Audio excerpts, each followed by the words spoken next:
Hello guys, welcome to Pakistan area election. तो कैसे हैं आप सब? उम्मीद है आप सब बढ़िया होंगे। मेरा नाम मुदस्सिर। नाम बशर। सो गाइस, बहुत बड़ी खबर आ गई है। चंद्रयान 3 के चांद पर लैंड होने के तुरंत बाद इसरो अपना एक और बड़ा मिशन भेज रहा है। कौन सा मिशन होने लगा है, सारा कुछ जानेंगे इस वीडियो के अंदर। मतलब इसरो नॉट कमिंग स्लो, जैसे ही मतलब लैंड करेगा चंद्रयान 3 अगला मिशन निकल जाएगा। बिल्कुल सारी जानकारी इस वीडियो के अंदर अब जानते हैं, बाकी बातें करेंगे बाद में। हिंदी नॉलेज शो का वीडियो है तो स्टार्ट। तो दोस्तों, आपने कई बार हंसी मजाक में ही सही, लेकिन ये बात किसी को कहते सुना होगा कि इंसान चांद पर जा रहा है, मंगल पर जा रहा है, हाँ। दूसरे ग्रह पर जा रहा है। हम तो तब मानेंगे कि इंसानों ने तरक्की कर ली जब वो सूरज पर जाएगा। दम है तो सूरज पर जाकर दिखाओ। तो खैर, सही अब बात। आगे से अगर किसी ने आपके सामने ऐसी होशियारी दिखाने की कोशिश करी ना, तो उसे या तो ये वीडियो दिखा देना या फिर ये खबर बता देना, उसका मुंह बंद हो जाएगा। मैं ऐसा क्यों कह रहा हूँ? दरअसल खबर निकलकर सामने ये आई है सूरज पे कि वाकई सारे हैं, कोई मिशन नहीं जाता। चंद्रयान के तुरंत बाद एक ऐसा इतिहास रचने जा रहा है जो आज से पहले सिर्फ 2 देशों ने किया है, और अब दुनिया के कुछ सबसे ताकतवर देशों को पछाड़कर इस धरती का भारत मतलब सिर्फ 2 एकमात्र देश। तीसरा ऐसा देश बनेगा जिसने ये मुकाम हासिल किया हो। लेकिन क्या है ये मुकाम? चलिए जानते हैं। तो दोस्तों, हुआ ये है कि हाल ही में भारतीय इसरो के जो चीफ हैं, उन्होंने एक इंटरव्यू दिया, और इंटरव्यू में उन्होंने कुछ ऐसा कह दिया कि पूरी दुनिया सन्न रह गई। दरअसल उन्होंने कहा है कि मिशन चंद्रयान पर तो हमारा ध्यान है ही, इसी के साथ साथ आने वाले 3 से लेकर 4 हफ्तों के अंदर हम एक और बड़ा मिशन लॉन्च करने जा रहे हैं, और इस मिशन का नाम होगा आदित्य L1, और ये मिशन जाएगा सूरज पर। जी हाँ, ये सूरज की स्टडी करने के लिए लॉन्च किया जाएगा, और सबसे खास बात, ये बनकर पूरी तरीके से तैयार हो चुका है। आने वाले 15 से लेकर 25 दिन के बीच में कभी भी इसे लॉन्च किया जा सकता है। मतलब भाई इस बात की भी संभावना है कि जैसे ही चंद्रयान 3 लैंड करेगा चांद पर, उसके तुरंत बाद भी इसे लॉन्च किया जा सकता है, क्योंकि इसकी लॉन्चिंग की तैयारी भी लगभग पूरी हो चुकी है। लेकिन ये करेगा क्या, और क्यों ये इतना हिस्टोरिक है? तो देखिए, हिस्टोरिक ये इसलिए है क्योंकि आज तक बहुत सारे ऐसे देश हैं जिन्होंने चांद पर मिशन भेजे, मंगल ग्रह पर भेजे, सैटर्न यानी कि शनि ग्रह पर भेजे, बुध ग्रह पर भेजे। तमाम ग्रहों पर अब तक बहुत सारे देशों ने अपने अलग अलग मिशन भेजे हैं सफलतापूर्वक। लेकिन आप जानकर हैरान होंगे कि इस धरती पर अभी तक मात्र 2 ही ऐसे देश हैं जो सूरज पर मिशन भेजने की हिम्मत जुटा पाए हैं। पहला है अमेरिका और दूसरा है चीन। और इस बात की पूरी संभावना है कि आने वाले 1 महीने में भारत दुनिया का तीसरा ऐसा देश बन जाएगा जिसने सूरज की तरफ किसी प्रकार का कोई मिशन भेजा हो, और वो होगा आदित्य L1। लेकिन ये काम क्या करेगा? तो देखिए, इसके मेनली 3 काम होने वाले हैं। पहला ये कि सूरज से निकलने वाली गैसेस को स्टडी करना।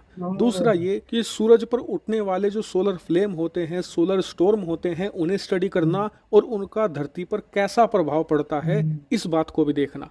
तीसरा सबसे बड़ा काम ये होगा कि सूरज साल के 12 महीने कैसा व्यवहार करता है, किस प्रकार से एक्ट करता है, इसकी भी स्टडी करना। इसके अलावा एक चौथा काम ये भी बताया जा रहा है कि ये इतना एडवांस मिशन होगा भारत का कि जो सूरज की ऊपरी सतह है, इसे भी स्टडी करेगा, और इसके अंदर किस प्रकार की लेयर हैं उसका भी पता लगाएगा। इस लेवल का मिशन भारत भेजने जा रहा है। हालांकि अब आपके मन में एक सवाल ये भी उठ रहा होगा कि सूरज पर आज तक सिर्फ 2 देशों ने ही मिशन क्यों भेजा है, बाकी की हिम्मत क्यों नहीं हुई?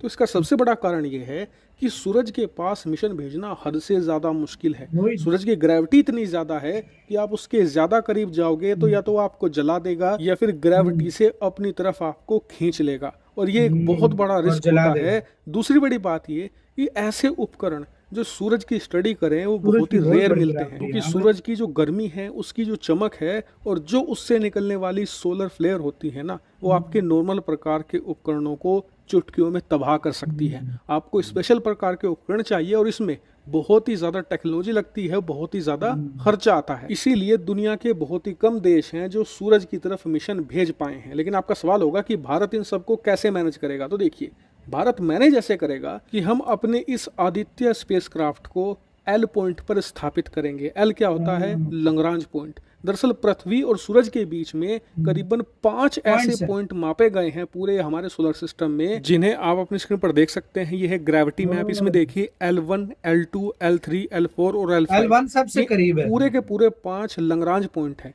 इसमें क्या फायदा है? फायदा ये कि ये पॉइंट पर आकर ना पृथ्वी और सूरज की जो ग्रेविटी है वो बराबर हो जाती है।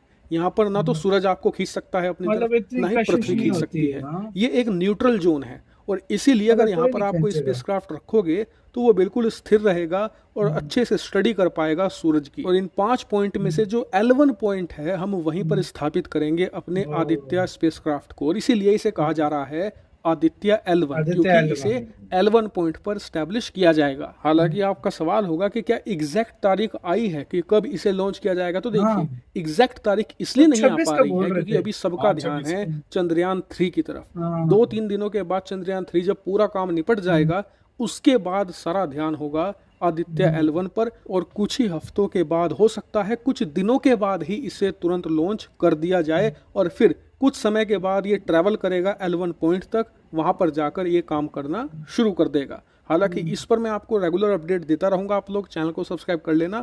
Thank you very much for watching video. इसी के साथ यार वीडियो खत्म।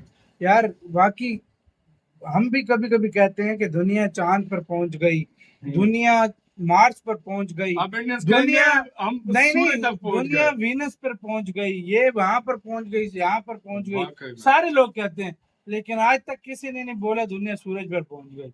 और अब वही काम इंडियंस बोलेंगे कि अब इंडिया अब सूरज अब के वही ऊपर काम पहुंच गया करने भाई। लगेगा, वो काम करने लगा है भारत, जो किसने नहीं किया। दुनिया का तीसरा देश बन जाएगा भारत, खाली अपना L1 सिर्फ पॉइंट पे सिर्फ भेजना तीसरा, है। पूरी हाँ। दुनिया में सिर्फ तीसरा देश इंडिया होगा, हाँ। सिर्फ तीसरा देश। ये बहुत बड़ी बात होती है, ये इतनी बड़ी बात है। कितने देश हैं जो आज तक नहीं कर सके, वो ये कर रहे हैं सही सारा बात है, कुछ। सही बात और है। मेरी नजर में अगर देखा जाए ये बहुत बड़ी बात है, ये बहुत बड़ी अचीवमेंट होगी अगर ये इस कोई तरह हो ऐसा तो यार। काम नहीं कर सका जो मतलब भारत और का हमने बन रहा ये सुन रखा था कि 26 तारीख तक ये निकल है। जाएगा। हाँ 26 तारीख तक हमने सुना था कि हाँ 26 हाँ तारीख हाँ, तक। बिल्कुल अब देखो बाद में जाता है, किस टाइम जाता है, लेकिन फुल रेडी है, इतना हमें 26 को इसका पता कह था। रही 3-4 हाँ, हफ्तों में गुजर जाएगा, निकल जाएगा, उसको लॉन्च कर देंगे, क्योंकि अभी चंद्रयान की हाइप बनी हुई है। बिल्कुल। तो जैसे ये कंप्लीट होता है मिशन, तो अगला मिशन शुरू। फिर शुरू यार हो गया। इसरो बहुत कुछ एडवांस सोच रहा है यार हर चीज को, और वाकई ऐसी चीज कर रहा है जो कोई नहीं कर कोई सका भी नहीं भाई। कर सका सूरज वाकई में। को तो डरते हैं यार, हर कोई डरता है सूरज अगर से। यार किसी हाँ को पता हो कि चाइना और अमेरिका कौन से पॉइंट पे गए थे, L1, हाँ L2, गए से L3, किसी को पता L5, तो अगर बताना। किसी को हाँ पता हो तो यार कमेंट सेक्शन में जरूर बताना हाँ कि हमें कौन से पता पॉइंट लगे तक, हमें भी पता कौन चले सा यार कौन पॉइंट से पे गए पॉइंट थे तक वो गए। लोग। लेकिन यार ये बहुत, मैं कहता हूँ best of luck Aditya history L1 के लिए हिस्ट्री भी यार। क्रिएट कर रहा है इंडिया इस टाइम, और ऐसे ऐसे मिशन कर रहा है जो आपको कोई आने नहीं वाले करता। वक्त में 2 नाम सिर्फ सुनने को मिलेंगे, या नासा या तो नासा या या इसरो इसरो या चाइनीज की या स्पेस चाइनीज एजेंसी। की। ये वाकई 3 में नाम जो है आने वाले वक्त में पूरी दुनिया में डोमिनेट अभी करने भी लगे हैं। सुनाई दे रहा है भाई। रोस कॉस्मोस इसरो यूरोप, में तो वही तबाही ना मचाई हुई है इस भाई, टाइम। हाँ, रोस कॉस्मोस ये यूरोप की, जापान की, ये मैं कहूंगा इनके करीब भी नहीं आने वाले नहीं आने वाली। जितना ये। और इसरो ने तो तबाही मार दिया, 2023 से तो स्पीड पकड़ ली है भाई। 2022 से हाँ इसरो ने सही स्पीड पकड़ी है। आपका सही। इसका कहना है, अपने कमेंट सेक्शन में अपना बहुत ज्यादा ख्याल रखना तो यार।